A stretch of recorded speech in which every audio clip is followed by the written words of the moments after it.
गुरुवार व्रत की कथा, जिसे सुनने से मिलेगी देव बृहस्पति की कृपा। देव गुरु बृहस्पति को बुद्धि और शिक्षा का कारक माना जाता है। गुरुवार को बृहस्पति देव की पूजा करने से धन, विद्या, मान, सम्मान, प्रतिष्ठा और कई अन्य मनोवांछित फल की प्राप्ति होती है।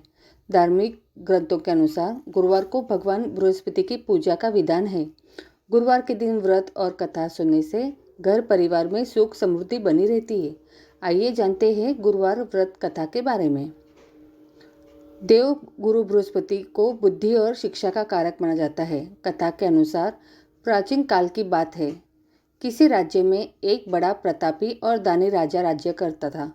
वह हर गुरुवार को व्रत रखकर दीन दुखियों की मदद करने पुण्य प्राप्त करता था, परंतु ये बात उसकी रानी को अच्छी नहीं लगती थी। वह न तो व्रत करती थी और न ही दान पुण्य में विश्वास रखती थी। इतना ही नहीं, वह राजा को भी ऐसा करने से मना करती थी। एक समय की बात है, राजा शिकार खेलने के लिए वन गए। घर पर रानी और दासी थी। उसी समय गुरु बृहस्पति देव साधु का रूप धारण कर राजा के दरवाजे पर भिक्षा मांगने आए। साधु ने जब रानी से भिक्षा मांगी तो वह कहने लगी, हे साधु महाराज, मैं इस दान और पुण्य से तंग आ गई हूँ। आप कोई ऐसा उपाय बताएं जिसके का सारा धन नष्ट हो जाए और मैं आराम से रह सकूं। इतना सुनकर बृहस्पति देव ने कहा, हे देवी, तुम बड़ी विचित्र हो। संतान और धन से कोई दुखी होता है? अगर अधिक धन है तो इसे शुभ कार्यों में लगाओ। कुंवारी कन्याओं का विवाह कराओ। विद्यालय और बाग बगीचे को निर्माण कराओ, जिससे तुम्हारे दोनों लोग सुधरे। परंतु साधु की इन बातों से रानी को खुशी नहीं हुई। उसने कहा कि मुझे ऐसे धन की आवश्यकता ही नहीं है जिसे मैं दान हूँ और जिसे संभालने में मेरा सारा समय नष्ट हो जाए। तब साधु ने कहा, अगर तुम्हारी ऐसी इच्छा है तो मैं जैसा तुम्हें बताता हूँ तुम बस वैसा ही करना। गुरुवार के दिन तुम घर को गोबर से लिपना, अपने बालों को पीली मिट्टी से धोना, राजा से हजामत बनाने को कहना, भोजन में मांस मदिरा का प्रयोग करना, कपड़े धोबी को यहाँ धुलने देना। इस प्रकार 7 बृहस्पतिवार करने से तुम्हारा समस्त धन नष्ट हो जाएगा। इतना कहकर साधु के रूप में बृहस्पति देव अंतर्ध्यान हो गए।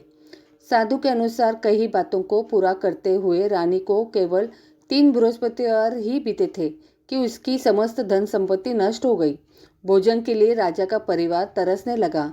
तब एक दिन राजा ने रानी से बोला कि हे रानी, तुम यही रहो, मैं दूसरे देश को जाता हूँ, क्योंकि यहाँ पर सभी लोग मुझे जानते हैं, इसलिए मैं कोई छोटा कार्य नहीं कर सकता। ऐसा कहकर राजा दूसरे देश चला गया।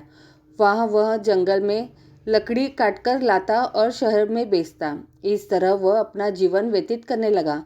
इधर राजा के परदेश जाते ही रानी और दासी दुखी रहने लगी। एक बार जब रानी और दासी को 7 दिन तक बिना भोजन के रहना पड़ा तो रानी ने अपनी दासी से कहा, हे दासी, पास ही के नगर में मेरी बहन रहती है। वह बड़ी धनवान है। तो उसके पास जा और कुछ ले आ, ताकि थोड़ी बहुत गुजर बसर हो जाए। दासी रानी की बहन के पास गई।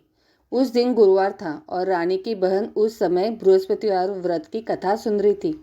दासी ने रानी की बहन को अपनी रानी का संदेश दिया, लेकिन रानी की बड़ी बहन ने कोई उत्तर नहीं दिया। जब दासी को रानी की बहन से कोई उत्तर नहीं मिला तो वह बहुत दुखी हुई और उसे क्रोध भी आया।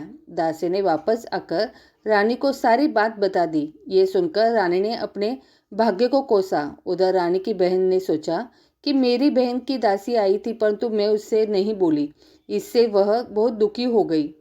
कथा सुनकर और पूजा समाप्त करके वह अपनी बहन के घर आई और कहने लगी, हे बहन, मैं बृहस्पतिवार का व्रत कर रही थी।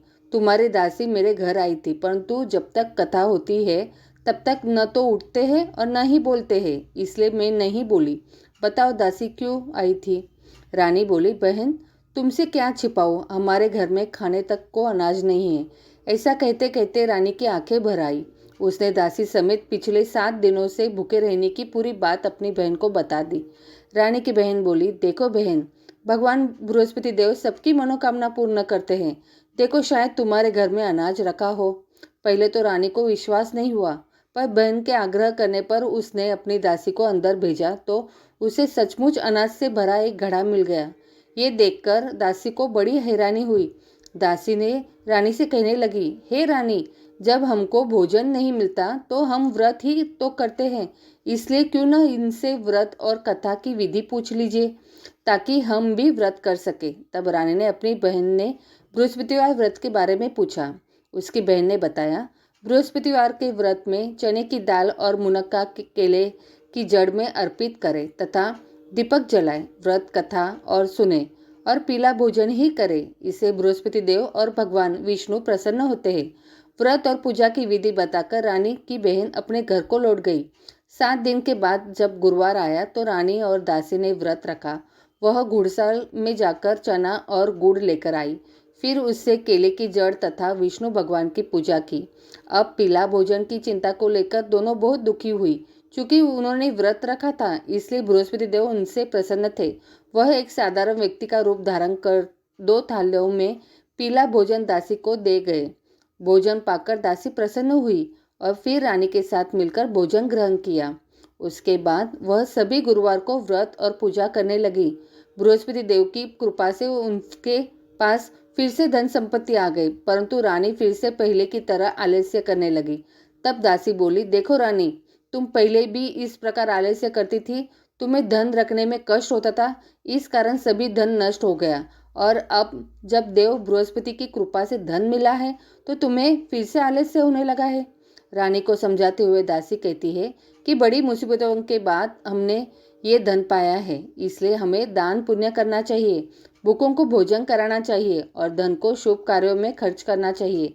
इससे तुम्हारे कुल का यश बढ़ेगा, स्वर्ग की प्राप्ति होगी और पितर प्रसन्न होंगे। दासी की बात मानकर रानी अपना धन शुभ कार्यों में खर्च करने लगी। इससे पूरे नगर में उसका यश बढ़ने लगा। बृहस्पतिवार व्रत कथा के बाद श्रद्धा के साथ आरती की जानी चाहिए। इसके बाद प्रसाद बांटकर उसे ग्रहण करना चाहिए। जय लक्ष्मी माता। ओम नमो भगवते वासुदेवाय नमः।